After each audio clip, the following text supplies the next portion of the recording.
Você pode começar me contando o seu nome?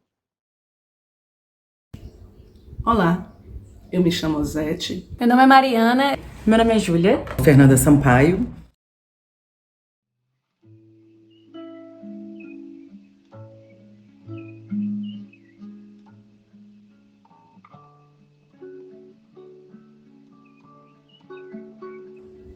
O que é viajar?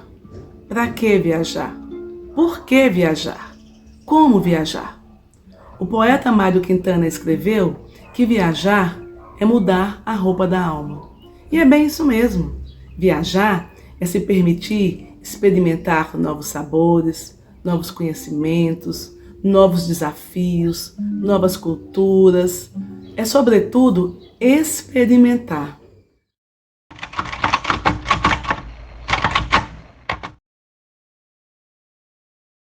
Viajar para mim é uma das coisas mais gostosas que se tem para fazer, aventurar, passear, curtir, renovar o espírito. Cara, viajar pra mim é uma coisa diferente, é uma conexão. Viajar é principalmente conhecimento, é conhecer lugares, é conhecer culturas, é conhecer diversidade, é conhecer praias, conhecer cachoeiras, conhecer muita coisa, mas é principalmente conhecer a mim mesmo. Então, viajar pra mim é mais do que simplesmente férias. É o meu estilo de vida. Eu já venho fazendo isso desde os 16 anos e já vou fazer 40 anos, né? Então são muitos anos de estrada. Para mim, viajar significa ver história com os meus próprios olhos. Esse pensamento me motivou a viajar para lugares um tanto quanto inusitados, desde a Amazônia, aqui no Brasil, ao campo de concentração Auschwitz, na Polônia. Mas essa curiosidade pela história também influenciou as minhas escolhas acadêmicas. Então agora eu vou fazer o mestrado em Munique, na Alemanha, e durante minha graduação eu vivi um período em Macau, na China. E a paixão por viajar vem de berço, né? Meus pais realmente são apaixonados por desbravar novos lugares, por viajar, e desde pequenininho levava a gente, né? O casal levava a gente para poder conhecer novos lugares, tanto lugares fora, mais longe, mas também lugares ali no nosso quintal, no Cerradinho, em Brasília, Formosa, Braslândia, um pouquinho de Planaltina, a gente ia desbravando um pouquinho a nossa região. Mas foi com um livro, que é o Onde Está o Wally pelo Mundo, que era uma enciclopédia muito bacana, que tinha na época que eu era mais nova e eu colecionava, que me abriu um universo de viajar para outros países, para culturas diferentes. A coisa que eu mais aprendi com viagem é a respeitar as outras culturas e a respeitar a minha própria também. A respeitar e conhecer mais a mim mesma, a minha família, o Brasil e o Nordeste. Porque cada lugar tem a sua particularidade e nós não somos os donos da verdade, nem os outros são os donos da verdade também. É uma diversidade, o mundo é lindo e ele é enorme.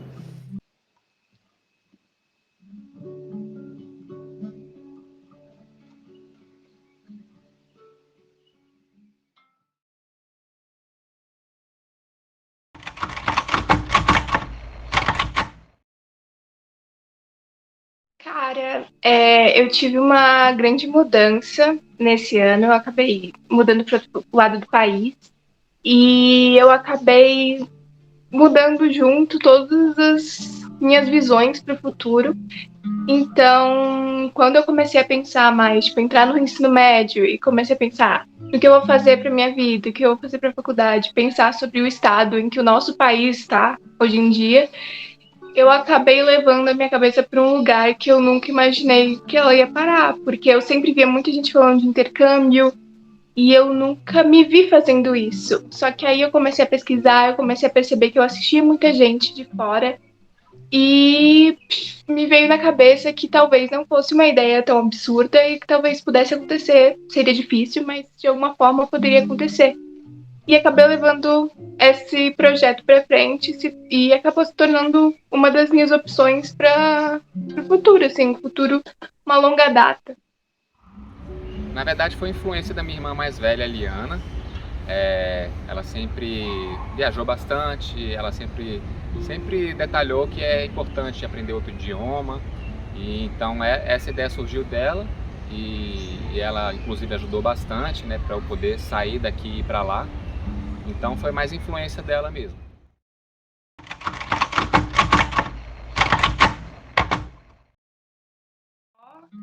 paisagem mesmo, em um geral, que me chama muita atenção. E lá a infraestrutura é muito mais elaborada do que a nossa, 1000%. Então acho que é isso. Acho que a arquitetura também me impressiona bastante. Eu conheci os dois lados da moeda do país, principalmente da cidade onde eu morei. Porque no primeiro ano eu morei no melhor bairro, no segundo ano eu fui para o pior bairro da cidade. Então eu pude ver o lado bom e o lado bem ruim da cidade. Então acho que a minha opinião é bem válida, porque não é perfeito, assim, é outra realidade. O país é maravilhoso, tudo funciona, transporte público, tudo muito limpo, mas tem o lado ruim também, né? Então eu pude ver esses dois lados, né? E foi muito chocante, né? Algumas coisas.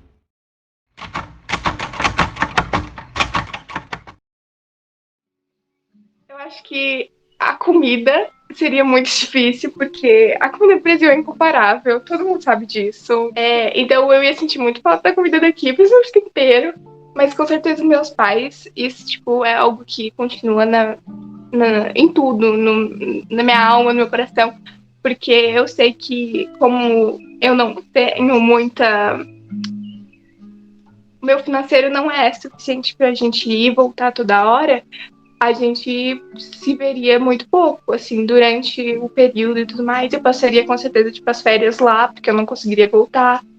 Porque acho que é isso, tipo, ainda continua me estressando um pouco se, eu vou na faculdade, eu vou na pós, eu vou fazer outra coisa lá mais pra frente, vou transferir meu trabalho. Porque é muito difícil você largar alguém que, tipo, vive com você desde que você nasceu. E...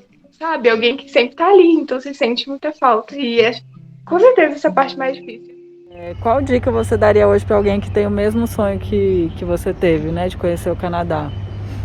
Acho que a melhor dica é ir com coragem, assim, porque é difícil você largar a família, largar a cultura brasileira para ir morar numa cultura totalmente diferente, e outra alimentação, outro clima, as pessoas te recebe de uma forma que você às vezes não espera. Então é ter coragem mesmo, mas sempre pensando que vai te enriquecer, de alguma forma vai te enriquecer muito, né? Você não vai voltar a mesma pessoa, né?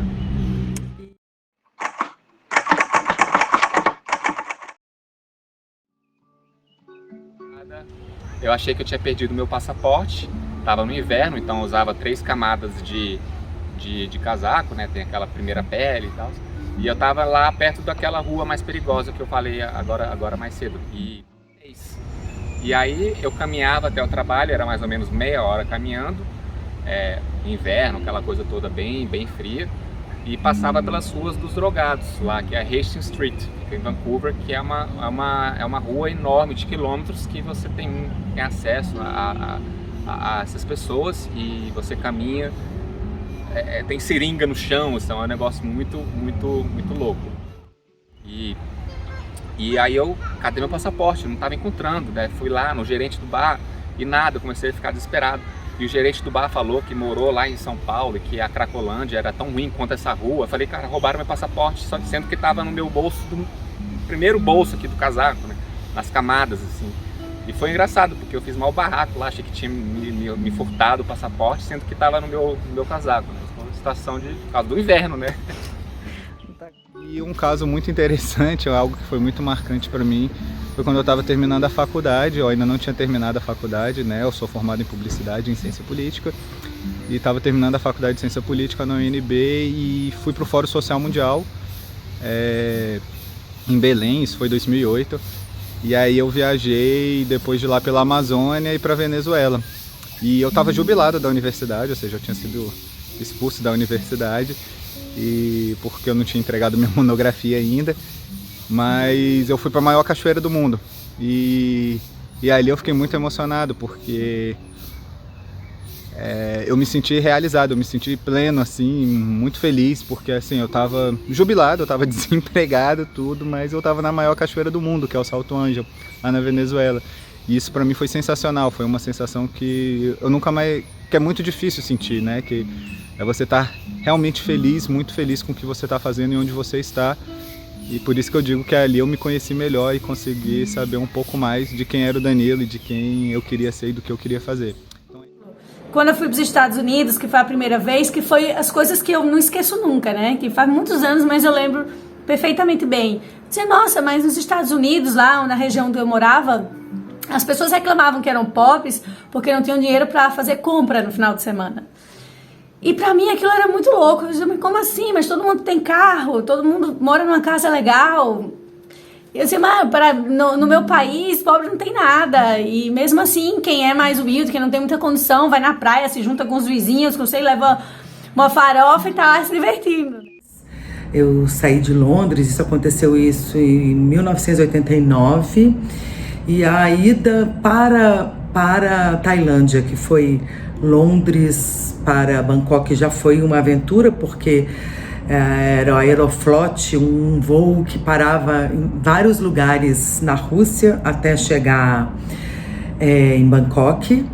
E depois eu desci o sul da Tailândia pelas praias, atravessei a Malásia, que também foi uma aventura, porque é um país super rigoroso, super fechado, super cheio de regras, mas a gente só atravessou e depois fiquei em Bali. Então, uma cultura diferente, muitas coisas diferentes, comida, vestimenta, cultura, religião, a arquitetura do lugar.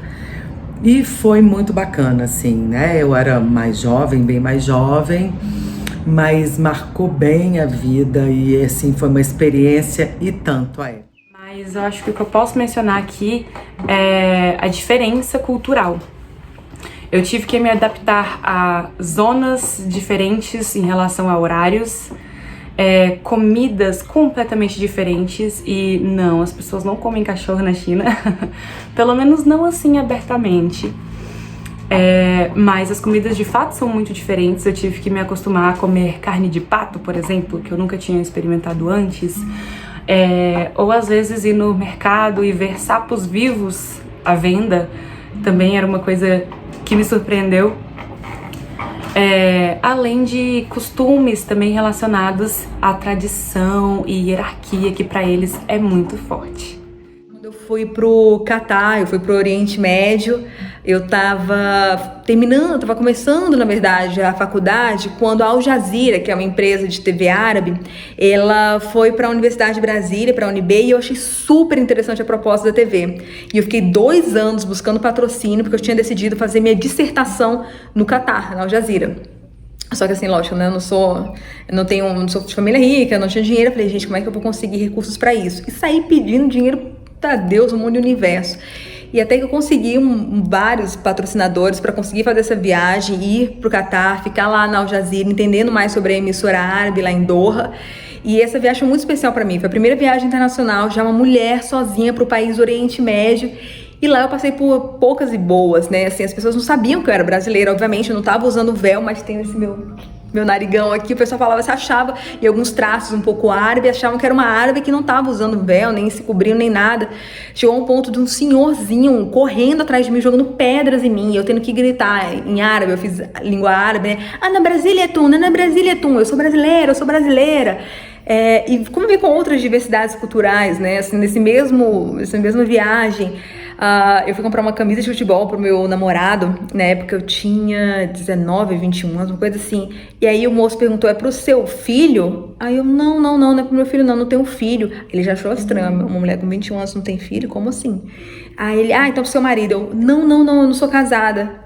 Aí ele, tipo assim, o que você tem de errado, minha filha? Com 21 anos não tem filho, não é casado? Várias outras coisas que foram acontecendo ao longo dessa viagem, mas que me abriram o mundo para uma diversidade que existia, né? Assim, de pessoas, de costumes, de vida. Foi uma viagem que eu levo muito, assim, no meu coração. Se eu tivesse que contar uma história, eu acho que eu contaria com tantas histórias. Se eu tivesse que contar uma história, eu contaria de uma vez, né? Que eu estava na Itália, morei na Itália. E eu conheci uma francesa e eu conheci essa menina e ela super gente boa, a gente batendo mau papo no carro enquanto minha amiga dirigia, e a gente estava falando, eu estava falando com ela de uma outra viagem, que eu até queria dividir com vocês, mas literalmente não tem tempo hábil para contar essa história. Eu estava contando para ela que quando eu estava em Machu Picchu, eu andei 30 quilômetros no trilho do trem para chegar até uma cidadezinha ali mais perto, para poder pagar, para poder conseguir voltar para casa, né? E a história segue. Ela morava em Bolonha, eu morava em Milão. Aí ela foi com a ideia: e se a gente se encontrasse no meio do caminho?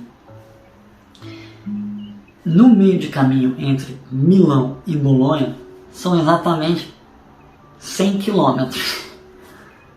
E eu falei, pô, dá de boa. Eu acho que dá pra fazer em 2 dias.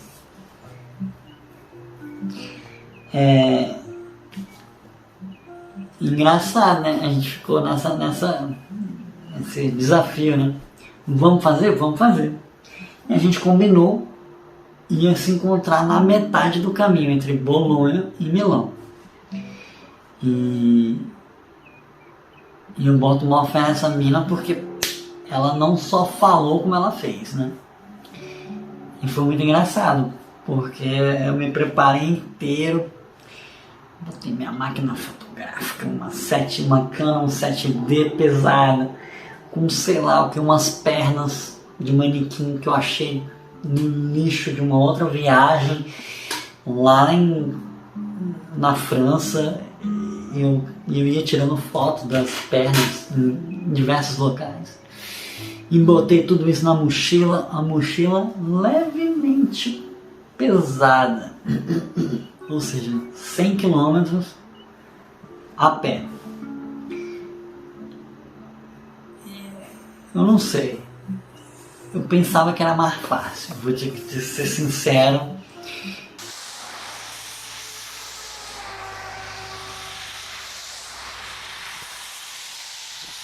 Sì, è vero, è giusto.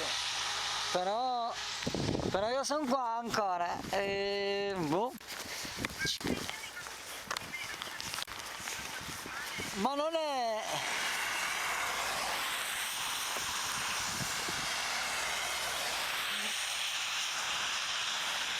No, è molto più piacevole se riesci a sopravvivere per raccontare la storia dopo. E no terceiro dia eu cheguei e ela também chegou. Ou seja,